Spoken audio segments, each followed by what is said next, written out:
ఇది కేవలం సమాచారంగా మాత్రమే భావించండి. వైద్య నిపుణులను సంప్రదించండి. ఈ మేనరికం పెళ్ళిళ్ళ వలన మనకి డేంజర్ ఉందని కొంతమంది అంటున్నారు మేడం. ఎంతవరకు నిజం?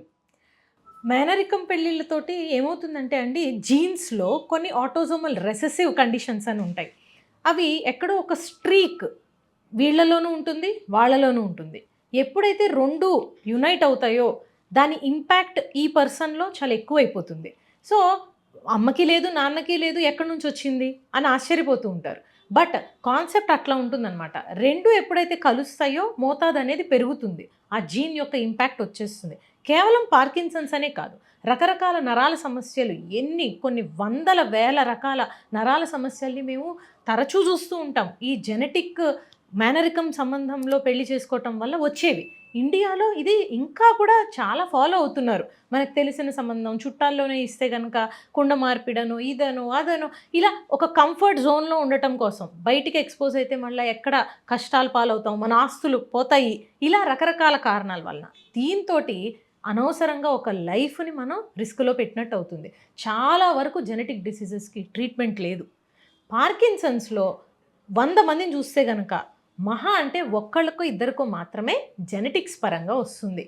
ఇంకా పార్కిన్సన్ టైప్ సిండ్రోమ్స్ కొన్ని ఉంటాయి, విల్సన్స్ డిసీజ్ అని, ఇంకా కొన్ని రకాల movement abnormalities, Parkinson related diseases, ఇవి కూడా జన్యుపరంగా వచ్చే అవకాశం ఉంటుంది. సో ఏదేమైనా కూడా ఈ కన్సాంగ్వినస్ మేనరికం సంబంధాల్లో పెళ్ళిళ్ళు చేసుకోవటం అనేది అంత మంచిది కాదు.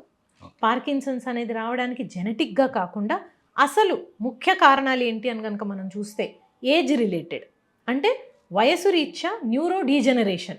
ఈ బ్రెయిన్ ఏదైతే మనకు ఉంటుందో ఈ నర్వ్స్ అన్నీ కూడా త్వరగా కరిగిపోయి డీజనరేషన్కి లోనవుతూ ఉంటాయి. ఎస్పెషల్లీ ఈ లోపల బ్రెయిన్లో ఉండే బేజల్ గ్యాంగ్లియా అనే భాగంలో మనకి డోపమిన్ అనే ఒక సబ్స్టెన్స్ ఉంటుంది. అది ఎలాగైతే బండి కదలడానికి పెట్రోల్ అవసరమో ఒక మనిషి కదలికల్ని అది కంట్రోల్ చేస్తుంది. ఈ డోపమిన్ అనేది ఇంకిపోయిన టైంలో వాళ్ళ కదలికలన్నీ కష్టమయ్యి పార్కిన్సన్స్ డిసీజ్ అనేది వస్తూ ఉంటుంది. ఇకపోతే ఈ 2 కారణాలు కాకుండా రకరకాల ఎన్వైరన్మెంటల్ టాక్సిక్ సబ్స్టెన్సెస్కి ఎక్స్పోజ్ అవ్వడం, ఇండస్ట్రీస్లో పనిచేసేవాళ్ళు, పెయింట్లు లేకపోతే మెటల్స్ తోటి హ్యాండిల్ చేసేవాళ్ళు, వీళ్ళలో ఆ సబ్స్టెన్సెస్ అనేది త్వరగా బ్లడ్లోకి అక్యుములేట్ అయ్యి ఈవెన్ ఫార్మర్స్ పెస్టిసైడ్స్, ఆర్గనోఫాస్ఫరస్ కెమికల్స్ ఇవన్నీ వాడే వాళ్ళలో కూడా అది నరాల్ని దెబ్బతీసి మెల్లమెల్లగా ఈ పార్కిన్స్ అనేది వస్తుంటుంది. ఇక పార్కిన్సన్స్ అనేది వీటిల వల్లనే కాకుండా కొన్ని రకాల మందులు వాడితే కూడా వస్తుంది. తెలియకుండా కొంతమంది గ్యాస్ ట్యాబ్లెట్లు విపరీతంగా వాడేస్తారు. 3 నెలలకి మించి గనక ఆ గ్యాస్ ట్యాబ్లెట్స్లోని కొన్ని కాంపోజిషన్స్ ఉంటాయి, అనవసరమైన కాంబినేషన్స్ వాడితే ఈ డోపమిన్ రిసెప్టార్స్ అనేది బ్లాక్ అయిపోయి వాళ్ళలో పార్కిన్సన్ డెవలప్ అవుతుంది. అంతేకాదు సైకియాట్రీ మెడిసిన్స్, మనము సైకలాజికల్గా షిజోఫ్రెనియా అని, సైకోసిస్ అని, కొన్ని డోపమిన్ లెవెల్స్ ఎక్కువ అవడం వల్ల వచ్చే జబ్బులు ఉంటాయి. దానిలో ఆటోమేటిక్గా ట్రీట్మెంట్ ఏం చేస్తారు, డోపమిన్ లెవెల్స్ని తగ్గించడానికి వాడతాం. వాళ్ళలో వచ్చే సైడ్ ఎఫెక్టే ఈ పార్కిన్సన్స్ డిసీజ్ కింద మనం గమనిస్తూ ఉంటాం. సో ఈ మెడిసిన్స్ ఏవి వాడాలి, ఎంత సమయం వరకే వాడాలి, ఏ డోసేజ్లో వాడాలి అనేది ఒక డాక్టర్ పర్యవేక్షణలో వాడకపోతే డెఫినెట్గా ఈ పార్కిన్సన్స్లో ల్యాండ్ అప్ అవుతారు. ఓకే మేడం, అంటే ఇప్పుడు ఓవర్ ద కౌంటర్ మెడిసిన్స్ మనం వాడొద్దు అనేది చెప్పారు మీరు. అంటే మన దేశంలో చాలామంది అంటే డాక్టర్ని కన్సల్ట్ కాకముందు మనం ఫస్ట్ ట్రై చేద్దాం, తర్వాత తగ్గకపోతే డాక్టర్ దగ్గరికి వెళ్ళేది ఒక ప్రాక్టీస్ ఉంది మేడం. వాళ్ళందరూ ఈ డేంజర్లో ఉన్నారంటారు. ఒక రకంగా చెప్పుకుంటేనండి, మనకి డాక్టర్స్, మెడికల్ ప్రొఫెషన్ అనేది కమర్షియల్ అయిపోయారు అనే ఒక అపోహ వలన డాక్టర్ దగ్గరికి వెళ్తే మళ్ళీ ఫీజు కట్టాలి, దాని బదులు మెడికల్ షాప్లో వాళ్ళని అడిగితే మందులు ఇచ్చేస్తాడు, లేదంటే నేను ఆల్రెడీ ఎప్పటి నుంచో నాకు తెలిసిన మందే మళ్ళీ వెళ్ళినా అదే మందు రాస్తారులే అన్న ఉద్దేశంతో అవే మందులు మళ్ళీ కొనుక్కొని డిఫరెంట్ షాప్స్ దగ్గర నుంచి తెచ్చేసుకొని ఎక్కువగా వాడేయడం జరుగుతూ ఉంటుంది. ఇది డెఫినెట్గా మంచిది కాదు. అంతెందుకండి, ఇవాళ నేను ఒక పేషెంట్ని చూసా, అలా ప్రతిరోజు కనీసం 2-3 పేషెంట్స్ని మేము ఈ మందులు ఆపేయండి, ఈ మందుల వల్లనే మీకు ఈ ప్రాబ్లం వస్తుందని చెప్పడం జరుగుతుంది. కేవలం పార్కిన్సన్స్ డిసీజ్ అనే కాదండి, రకరకాల సైడ్ ఎఫెక్ట్స్, కాంప్లికేషన్స్ ఏంటంటే ఇంత పరిమితిలో మాత్రమే వాడాలి అనేది వాళ్ళకి తెలీదు. ఈవెన్ చాట్ జీపీటీ, ఏఐ కూడా మనం ఏం క్వశ్చన్ రాస్తున్నామో దాన్ని బట్టి ఆన్సర్ని మార్చేస్తుంది. సో వీళ్ళు అడిగే క్వశ్చన్కి ఎస్ ఇది కరెక్ట్ మెడిసినే అని చెప్తుందే కానీ నువ్వు ఇది 100 రోజుల కంటే ఎక్కువ వాడితే నీకు ఈ సైడ్ ఎఫెక్ట్ వస్తుంది అనేది అది ప్రెడిక్ట్ చేసి ఇవ్వదు. సో ఏఐ చూసి చాట్ జీపీటీ చూసి వాళ్ళు ఆ మెడిసిన్ కొనుక్కొని వాడేస్తూ ఉంటారు. సో ఇవన్నీ కూడా ఇప్పుడు మేము తరచూ గమనిస్తున్న కాంప్లికేషన్స్ కాబట్టే నేను అందరికీ కూడా రిక్వెస్ట్ చేసి చెప్తా, ఓవర్ ద కౌంటర్ మెడిసిన్స్ వాడకండి. ఒకవేళ కొద్ది రోజులు వాడారు, ఓకే బాగానే ఉంది, తర్వాత అయినా కూడా కంపల్సరీగా వెళ్ళి డాక్టర్ని కలవాలి. ఒక 1 month డిలే అయింది మీ ప్రిస్క్రిప్షన్ ప్రకారంగా పర్వాలేదు, ఒక 1 week 1 month not a problem. ఏళ్ల తరబడి వాడేస్తారు కొంతమంది, నెలల తరబడి వాడతారు. సో అది మనం చేయకూడని తప్పు.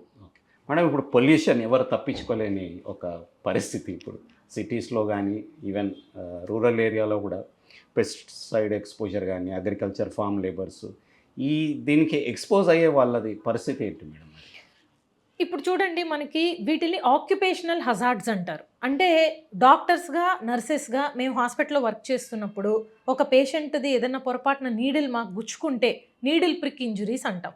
దాని నుంచి ప్రివెంట్ చేసుకోవడానికి సింపుల్ సొల్యూషన్స్, గ్లౌజ్ వేసుకోమని చెప్తాం. అది ఫాలో అవ్వకపోతే ఎవరిది నష్టం? మనదే తప్పు, మనకే నష్టం.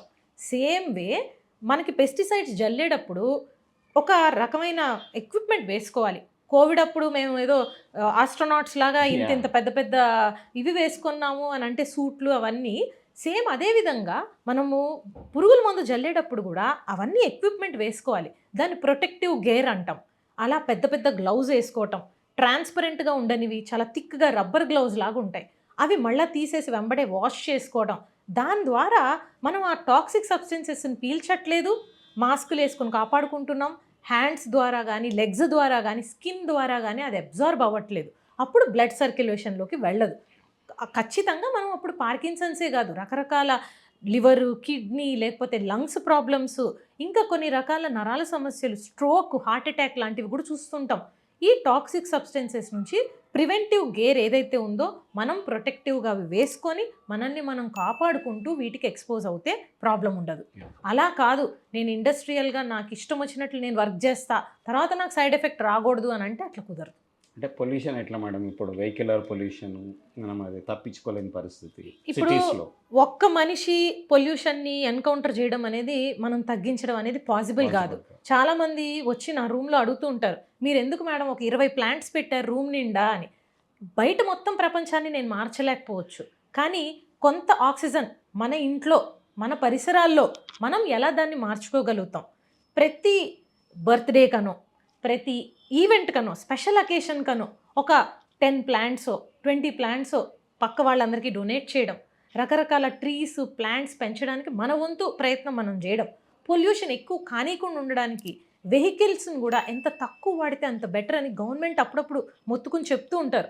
అదేదో పెట్రోల్ క్రైసిస్ వచ్చినప్పుడో డీజిల్ క్రైసిస్ వచ్చినప్పుడో కాదు, మన చిన్నప్పుడు చూడండి, అసలు ఈ పెట్రోల్ ఎమిషన్స్ ఏమీ లేకుండా ఉండే కొన్ని బుల్లక్ కార్ట్స్ కావచ్చు, సైకిల్ కావచ్చు, ఇట్లాంటివన్నీ వాడేవాళ్ళు.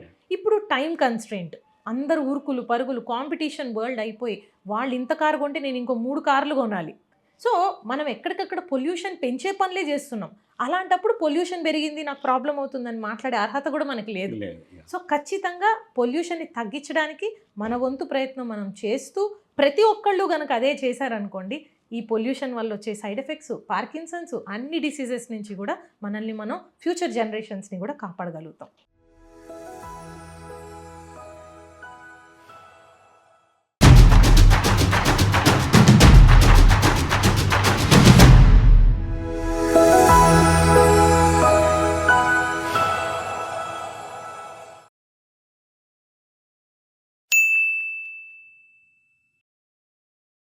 సాక్షి టీవీ ప్రసారాలను నిలిపివేయటం చట్టరీత్యా నేరం. సాక్షి టీవీ ప్రసారాల కోసం మీ స్థానిక కేబుల్ ఆపరేటర్ను వెంటనే సంప్రదించండి. DTHలో ఇంటర్నెట్లో కూడా సాక్షి టీవీ ప్రసారాలను వీక్షించవచ్చు.